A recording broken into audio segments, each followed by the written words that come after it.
देश की महिला राष्ट्रपति को देश की एक पूर्व संसद सदस्य ने देश की एक महिला राज्यपाल के फैसले के खिलाफ पत्र लिखा है। जी हां, सीपीआईएम के वरिष्ठ नेता और राज्यसभा की पूर्व सदस्य वृंदा करात ने राष्ट्रपति द्रौपदी मुर्मू को एक तगड़ा वाला लेटर लिखते हुए कहा है कि यूपी में वहां की राज्यपाल आनंदीबेन पटेल ने जिस तरह से योगी सरकार की हाँ में हाँ मिलाया है वो न्याय के खिलाफ है, ठीक नहीं है। वैसे इस पत्र में उत्तर प्रदेश की योगी सत्ता से लेकर वहां की राज्यपाल तक के खिलाफ आप कह सकते हैं कि शिकायत की गई है और राष्ट्रपति से कहा गया है कि आप हस्तक्षेप करिए। यहां तो सीधे सीधे न्याय और संविधान का मखौल उड़ाया जा रहा है।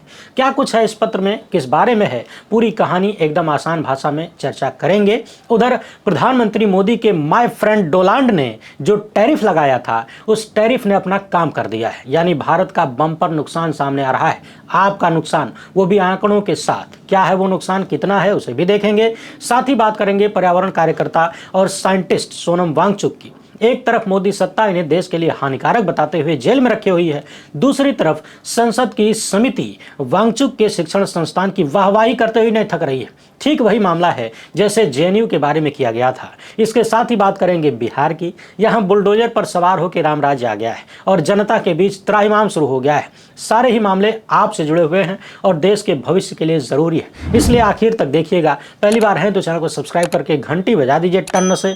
हर एक वीडियो को लाइक और शेयर करना आपकी जिम्मेदारी है। इसके अलावा आपको मालूम है कि हम किसी धन्ना सेठ या राजनीतिक दल के दम पर नहीं चलते, तभी खुलकर उन मुद्दों पर बात हो पाती है जिन्हें छुपाने के लिए गोदी मीडिया को पैदा किया गया है। हमारा काम पसंद आता हो तो इस क्यूआर कोड या फिर मोबाइल नंबर का प्रयोग करते हुए जो भी हो सके आर्थिक सहयोग भेजने का प्रयास जरूर करें। बहुत बहुत धन्यवाद। सबसे पहले बिहार की कहानी देख लेते हैं, मगर उससे पहले भोजपुरी की एक कहावत याद आ रही है, जरा सुन लीजिए।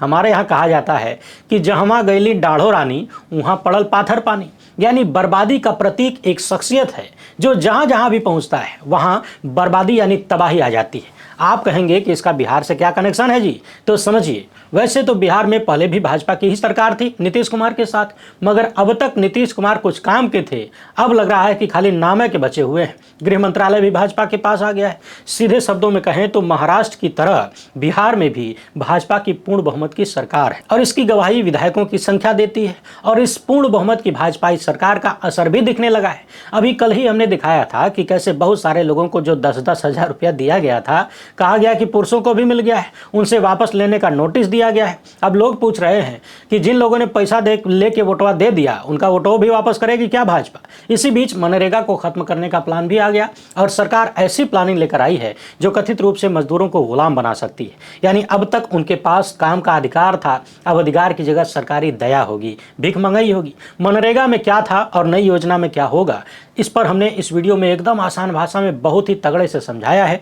नहीं देखे हैं तो जरूर देख लीजिएगा। मसला बड़ा गंभीर है, इसका लिंक हमने डिस्क्रिप्शन में दिया है, साथ ही साथ कमेंट बॉक्स में भी है। खासकर बिहार के लिए गंभीर है ये मसला, क्योंकि जो राज्य ज्यादा गरीब हैं वहां इस योजना की ज्यादा जरूरत है और वहीं पर नई प्लानिंग में ज्यादा हमला होगा। और इसी बीच ये खबर आई है कि पटना में किसानों की लहलहाती फसल पर चला दिया गया बुलडोजर। यदि आप किसान होंगे तो खुद ही महसूस कर सकते हैं। बाकियों के लिए बता दें कि एक किसान के लिए उसकी खड़ी फसल का बर्बाद होना कहा जाता है कि जवान बेटे की मौत के बराबर होता है। यानी जितना दुख जवान बेटे की मौत पर होता है किसी को, उतना ही दुख एक किसान को होता है जब उसकी खड़ी फसल बर्बाद हो जाती है। फसल से जो पैसा मिलता है वो तो किसान की आर्थिक जरूरतें पूरी करता है, मगर लहलहाती फसल उसकी आत्मा को संतुष्ट करती है और लहलहाती फसल को बुलडोजर से बर्बाद कर देना किसानों की आत्मा पर चोट है। भारतमाला परियोजना के तहत आमच दरभंगा एक्सप्रेसवे के निर्माण को लेकर पटना के दौलतपुर में किसानों ने जोरदार विरोध प्रदर्शन किया। किसानों और प्रशासन के लोगों के बीच नोकझोंक हुई, झड़प की स्थिति भी बन गई, हालात बिगड़ गए जब पुलिस और प्रशासन की टीम ने खेतों में खड़ी फसल को बुलडोजर से नष्ट करने के लिए आगे कदम बढ़ाया। किसानों का कहना है कि उनकी जमीन अधिग्रहण के बदले अब तक न तो उनको उचित मुआवजा मिला और न ही पुनर्वास या वैकल्पिक रोजगार की कोई व्यवस्था बनाई गई। बिना किसी पूर्व सूचना और किसानों की आपत्तियों को सुने ही प्रशासन ने उनकी फसलों पर बुलडोजर चलवा दिया।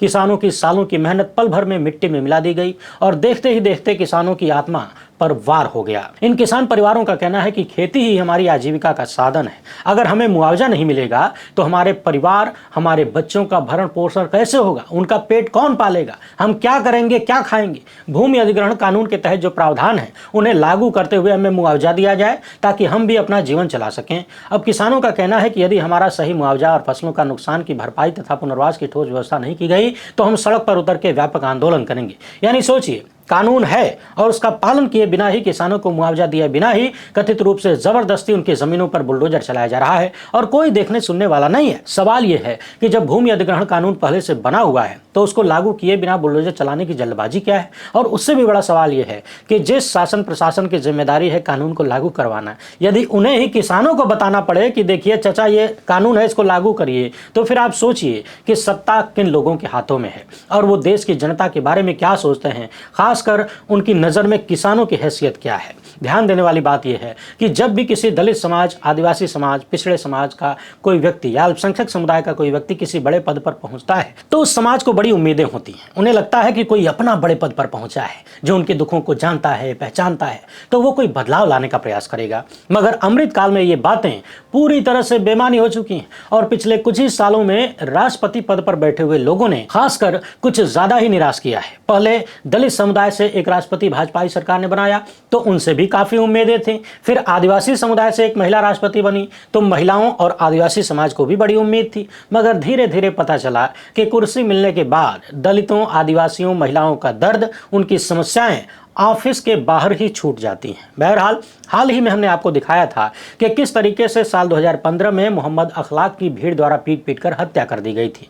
बचाव में उनका बेटा आया तो बेटे पर भी बुरी तरह से हमला किया गया, चोट के निशान आज भी उसके शरीर पर हैं और ये सब कुछ गोमांस रखने के संदेह में धार्मिक भेदभाव के चलते किया गया। हालांकि इसके पीछे के असल दोषी कुछ और लोग हैं जो पिछले 12-13 साल से देश में नफरत फैला रहे हैं और संगठित तरीके से फैला रहे हैं। ये सारी उन्हीं की कार्यस्तानी है और अब वही विचारधारा मोहम्मद अखलाक के हत्यारों को बचा लेना चाहती है। हत्या का केस वापस लेने का प्रयास यूपी की योगी आदित्यनाथ सरकार ने किया है। अखलाक के मामले में हत्या के प्रयास और दंगा जैसे गंभीर धाराओं में केस दर्ज किया गया था। चार्जशीट दाखिल हो चुकी है और 2022 में एक मुख्य प्रत्यक्ष गवाह की गवाही भी हो चुकी है। 2 अन्य की गवाही बाकी है। इसके बावजूद योगी आदित्यनाथ की सरकार ने केस वापस लेने का फैसला किया है। अब समझने वाली बात यह है कि उत्तर प्रदेश की राज्यपाल आनंदीबेन पटेल ने सरकार को केस वापस लेने की अनुमति भी दे दी। इसी को लेकर सीपीआईएम की वरिष्ठ नेता और पूर्व सांसद वृंदा करात ने राष्ट्रपति द्रौपदी मुर्मू को पत्र लिखा है, या फिर कहिए कि लिखना पड़ा है।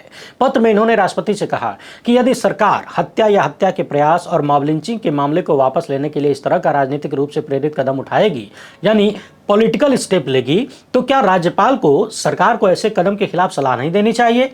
वृंदा करात लिखती हैं कि राष्ट्रपति महोदया, आप इस मामले में हस्तक्षेप करिए और राज्यपाल को निर्देश दीजिए कि केस वापस लेने की अनुमति जो उन्होंने योगी सरकार को दिया है उसे वापस लें। अपने इस पत्र में वृंदा करात ने मोहम्मद अखलाक मॉब लिंचिंग कांड के मामले में विस्तार से राष्ट्रपति को बताया है तथा यह समझाने का प्रयास किया है कि किस तरीके से उत्तर प्रदेश की राज्यपाल की भूमिका यूपी की सरकार को न्याय प्रक्रिया को बाधित करने और पूरे मामले को वापस लेने के अपने पूर्णतः अवैध और अन्यायपूर्ण प्रयास को आगे बढ़ाने की अनुमति दे रही है।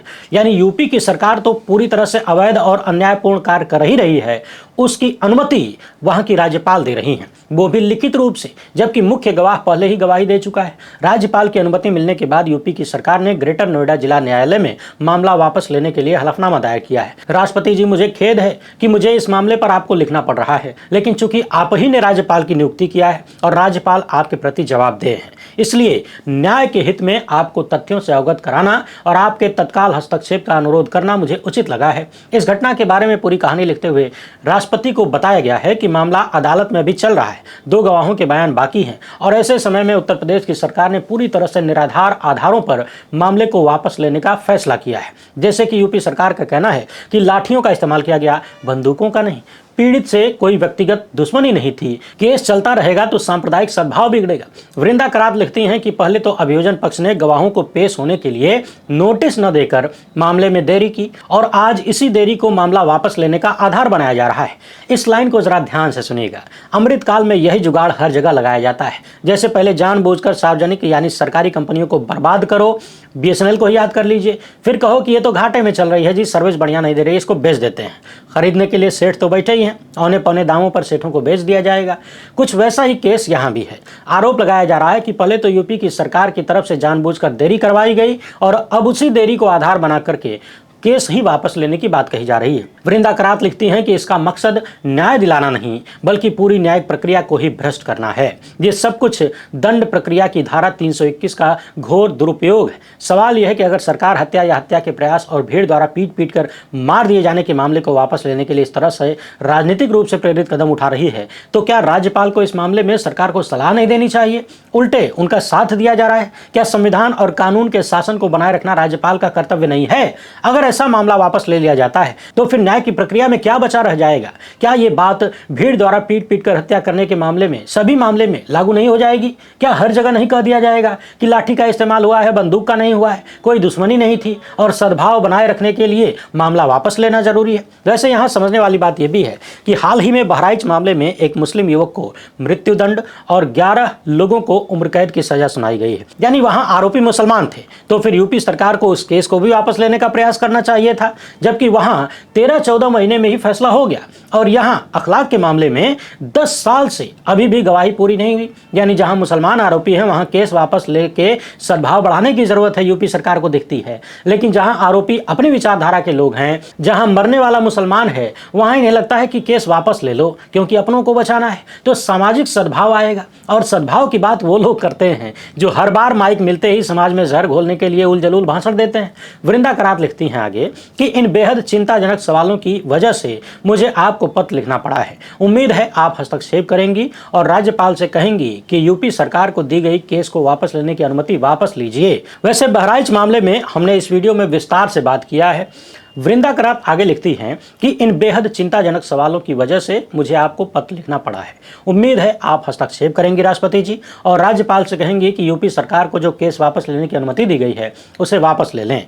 अपने आप में ये बेहद महत्वपूर्ण मामला है क्योंकि बात न्याय की है। वैसे यूपी सरकार का ये कारनामा कोई चौंकाने वाला नहीं है। ये काम उसी विचारधारा ने किया है जो मुस्लिम महिलाओं के बलात्कारियों का सम्मान करती है, उन्हें फूलमाला पहनाती है, लड्डू खिलाती है, जो हत्यारों का सम्मान करती है, उन्हें पद दे देते हैं, अपनी पार्टी का प्रचार करवाते हैं, उन्हें लड्डू खिलाते हैं। चाहे बनारस में BHU की छात्रा के साथ कथित रूप से गलत काम करने वाले BJP IT सेल के 3 उचक्के हों या मामला गुजरात का हो या फिर गाय के नाम पर उन्माद फैलाने वालों को माला पहनाने का केस हो, सब कुछ स्पष्ट रूप से दिखता है। अब जरा ये भी देख लीजिए, कई साल से आरोप लग रहा है कि अमेरिका ने राजा के तोते को पकड़ रखा है और तोते को बचाने के लिए राजा हर कीमत देने को तैयार है।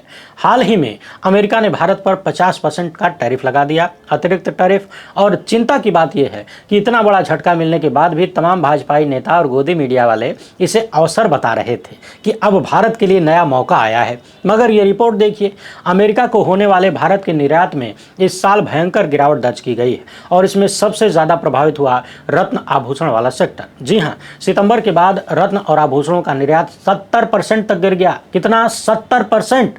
अप्रैल से अगस्त के बीच भी इसमें 34% की गिरावट आई थी, लेकिन सितंबर के बाद वाला मामला ज़्यादा चिंताजनक है, डबल हो गया, 70% की गिरावट आ गई। फाइनेंशियल ईयर 2025 में कुल माल निर्यात में इस क्षेत्र का योगदान घट के 7% रह गया है और इसका कारण वही है 50% का रेसिप्रोकल टैरिफ। इसके कारण भारतीय वस्तुएं विदेशों में महंगी हो गई और डिमांड कम हो गई। अब समझने वाली बात यह है कि साल 2012 में जब डॉक्टर साहब देश के प्रधानमंत्री थे तो भारत जो भी निर्यात करता था उसमें अमेरिका की हिस्सेदारी 18% से भी ज़्यादा थी, 18.5% थी।